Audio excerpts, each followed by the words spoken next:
एक और तथ्य बता दूं मनीष जी कि ये कितने बेशर्म हैं। ये कितने बेशर्म है, ये उसको चाणक्य बताते हैं कि अरे चाणक्य है तो सबसे अनुभवी है। मनीष जी वो शरद पवार जिसका भी बंबई का तो मैंने जिक्र किया, वो शरद पवार अश्विनी वैष्णव से इस्तीफा मांग रहा है, जो 10 साल इस देश का कृषि मंत्री रहा, और 10 साल में उसने खुद संसद के अंदर स्वीकारा कि 4.5 लाख करोड़, दर्शक इसको जरा याद कर लें ठीक से, कि 4.5 लाख करोड़ का अनाज सड़ गया। और ये किस कीमत पर सड़ गया जरा ये भी समझिए कि 2010 में जब अनाज बुरी तरह से सड़ रहा था देश में, तो सुप्रीम कोर्ट ने बुलाकर फटकारा था कि अगर तुम संभाल नहीं पा रहे हो, रखने की जगह है तो इस अनाज को गरीबों में बांट दो। लोगों की भूख मिटेगी, जो बहुत गरीब हैं जिनको खाने को नहीं है उनको बांट दो। तो इस शरद पवार ने बेशर्मी से कहा था कि मैं बांट नहीं सकता, तो जब इसने कहा था मैं बांट नहीं सकता, तो सुप्रीम कोर्ट ने फिर बुला के फटकारा था कि ये हमारी सलाह नहीं है, ये हमारा आदेश है। जरा समझिए मनीष जी, 2010 के एक दिलवीर सिंह थे, याद है सर?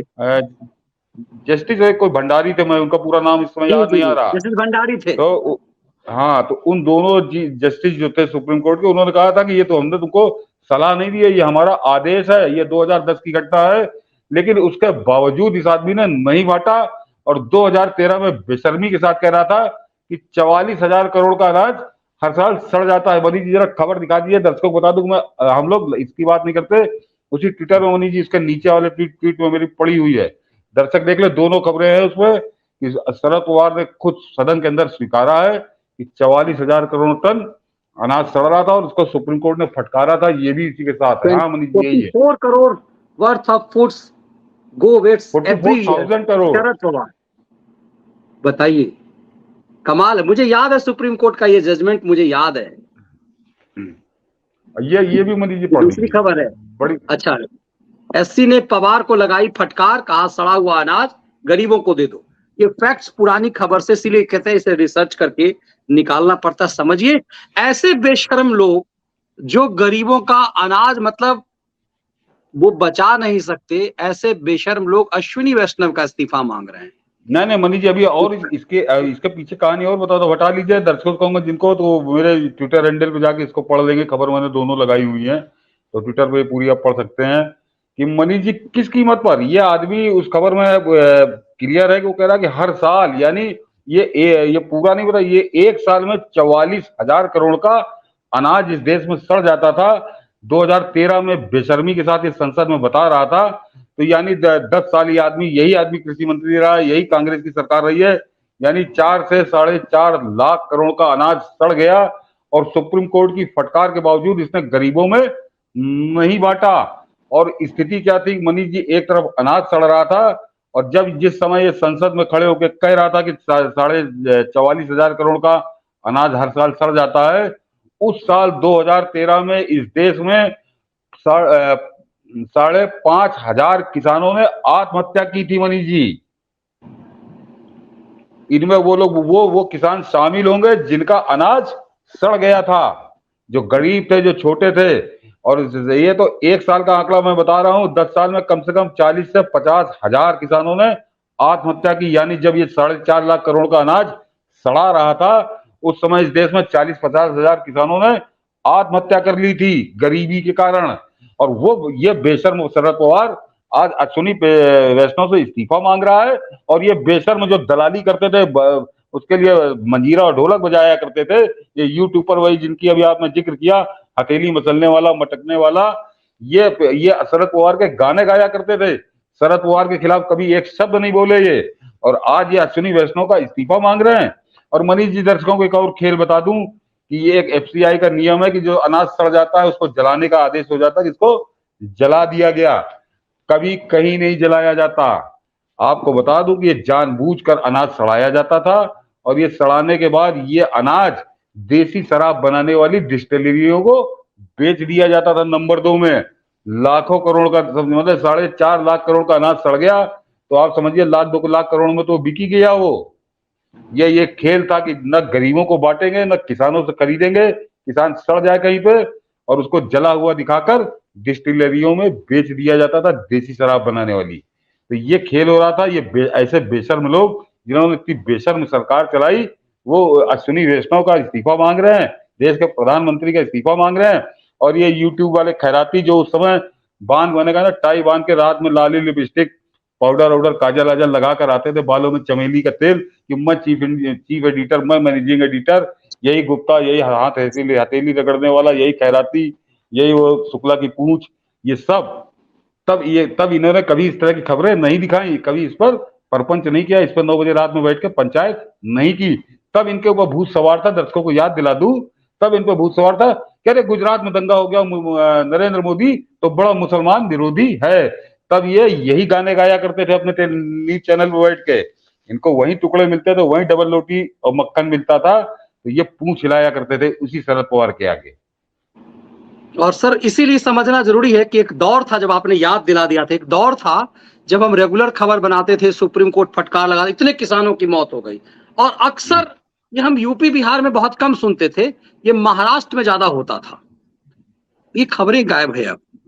ये ड्रामेबाजी कंकाल लेकर के मोदी काल में आते थे, ये शरद पवार के दौर के महाराष्ट्र के ही ज्यादातर लोग आते थे कि किसानों की हत्या हो रही है, खबरें गायब हो गई। उसके बावजूद ये टिकैती गैंग कभी पहलवानों को लेकर, कभी कुछ, ये ड्रामा किसानों के नाम पे कर रहे हैं। जिस शरद पवार, जो यदि आप ऐसे हम लोग जब याद करें इस देश का कृषि मंत्री कौन है, तो अक्सर हम भूल जाते हैं, हमें शरद पवार याद आने लगता है। यदि एकाएक पूछ दे कोई भारत का कृषि मंत्री कौन है, तो हमारे दौर के लोग जो है ना एकाएक बोल देंगे शरद पवार, क्योंकि हमने उस व्यक्ति को जबरदस्त समय तक कृषि मंत्री के रूप में देखा है। 10 साल रहा मनीष जी, 10 साल। और उस आदमी ने बर्बाद कर दिया इस देश को। और आज ये टुलकिटिए, ये टिकैती गैंग किसानी के नाम पर राष्ट्रीय राजधानी को बंधक बनाता है, फिर अपने किराए के इन पहलवानों के नाम पर उचक्कागिरी करवाता है। हम तो यही कहेंगे, हम लोग चीजें आ रही है। इसीलिए ये इस्तीफा जो अश्विनी वैष्णव जी का मांगा जा रहा है, हमें लगा कि कहीं नहीं चल रहा है, तो हमारी और सतीश जी की जिम्मेदारी है कि एक अच्छा व्यक्ति को इसीलिए कोई हटाना चाहता है ताकि उसके जगह पे बेईमान धूर्त को लाया जा सके, ताकि वो बेईमान अपना हिस्सा भी चाटे और दूसरों को चाटे। इसीलिए मैं अक्सर कहता हूं कि मेरा एक खास मित्र है, हमारे हमसे सीनियर हैं, और मैंने कई बार कहा, वो मुझसे कहते थे, मनीष जी कांग्रेस यदि आ जाएगी तो हम सब सेट हो जाएंगे। ये मानसिकता रही है। और मैं यदि पब्लिक मंच पे बोल रहा हूं तो बार बार उन्हें पता है कि मैं ये पब्लिक मंच पे बोलता हूं, मेरे उस साथी को अक्सर बोलते थे, मनीष जी अच्छे तो लगते हैं मोदी, लेकिन हम लोग सेट हो जाएंगे। मतलब नया नया चैनल खुलेगा, 4-5 चैनल खुलेंगे, किसी बनिया को बोल दिया जाएगा, अरे फलाना के लिए चैनल खोल दो, ये कोई गुप्ता जी जाएंगे हाथ मसलते। आज जो सब खलियर है सर, आज सब एक चैनल का मालिक होता, जितने ये शुक्ला का जो सनसनीबाज है, सब एक एक चैनल का मालिक होता। आज आका की दौर होती। तो ये क्यों इस तरह चाहते, समझिए इस चीज को। मध्य प्रदेश में सरकार बनी तो दिग्विजय सिंह ने अपनी बीवी को के नाम पे चैनल खुलवा दिया। राजा है, चाहे तो चैनल 5 खुलवा सकता है। कपिल सिब्बल अपनी बीवी के नाम पर चैनल खुलवा दिया, बरखा दत्त को उसका एडिटर बना दिया। मध्य प्रदेश की सरकार गई, सब बनिया ने कहा कि, और उसके बाद इन सब ने सोचा कि 2018 मध्य प्रदेश में सरकार आ जाएगी, 19 में केंद्र में सरकार आ जाएगी। केंद्र में सरकार नहीं आई, दोनों चैनल बंद हुआ। वो पेट फुला करके जो खाता था वो तो चला गया ऊपर, लेकिन इन सब की दुकानें बंद हो गई। तो समझिए कि खलियर खैराती मैं क्यों कहता हूं, इस शब्द को क्यों इजाद किया। आज जितने ये खलियर खैराती जी हैं, जो कुछ तो निकल गए ऊपर, उम्मीद खत्म हो गई, तो ये सब खलियर खैराती, ये सनसनीबाज, ये हाथ मसलने वाला, ये धान गेहूं एक्सपर्ट, ये सब खलियर क्यों है। आज यदि आका की दौर होती तो सब एक एक चैनल के मालिक होते सर। इसीलिए ये सब परसेप्शन क्रिएट करते हैं कि अश्विनी वैष्णव की इस्तीफा हो, ताकि फलाना मंत्री का इस्तीफा हो, ताकि मोदी के पर कतर दें और खैरात युग हमारा वापस आ जाए। नहीं मनीष जी, और एक बात का जिक्र नहीं कर रहा मनीष जी, कि एक बड़ी लंबी योजना पे काम हो रहा है, उसको भी जिक्र ही नहीं करते खैराती, कि इस तरह की दुर्घटनाएं भारत में होएंगी ही नहीं, असंभव हो जाएंगी। कि एक डेडिकेटेड फ्रेट कॉरिडोर बन रहा है रेलवे का, और मनीष जी उसकी जो लंबाई है करीब 2843 किलोमीटर है। और आपको सुनकर अच्छा लगेगा दर्शकों को कि उसमें से 1724 किलोमीटर वो कंप्लीट हो चुका है, उस पर काम मतलब वो ऑपरेशनल है, उस पर चल रहा है। 60% हो गया, 40% बचा है। तो उसके बाद देश में जो मेन लाइनें हैं जहाँ ये सुपर फास्ट ट्रेनें इस तरह की चलती हैं बड़े खास उस पे, उनमें रेलगाड़ियां अलग ट्रैक पे चलेंगी, उनका पैसेंजर ट्रेन वाली ट्रैक से कोई लेना देना ही नहीं होगा। ये काम बहुत पहले इस देश में हो जाना चाहिए था, और ये कभी 67 तक तो इन्होंने सोचा नहीं। 67 साल में 2014 के बाद आने के बाद नरेंद्र मोदी ने इस पर योजना बनाई, सर्वे कराया, और अब उस पर काम यह है कि 2843 में से 70 पूरा हो चुका, और शायद संभवतः अगले 2 साल में पूरा हो जाएगा। तो इससे एक तो दुर्घटनाएं इस तरह की नहीं होंगी, तो ये एक बहुत बड़ी देन देंगे भारतीय रेल को, प्रधानमंत्री की होगी। और वो अश्विनी वैष्णव जैसे लोग उसको जमीन पर उतार रहे हैं, तो उसका ये कभी जिक्र नहीं करते, उसका जिक्र नहीं करते। ये सब एक इससे जुट गए हैं कि इस्तीफा क्यों नहीं दे रहा अश्विनी वैष्णव, इस्तीफा क्यों नहीं दे रहा देश का प्रधानमंत्री, इस्तीफा क्यों नहीं दे रहा। इनको इस्तीफा नहीं, इनको जूता चाहिए, और नरेंद्र मोदी वो नहीं दे रहा है। बस यही गलती हो रही है, यही गलती हो गई।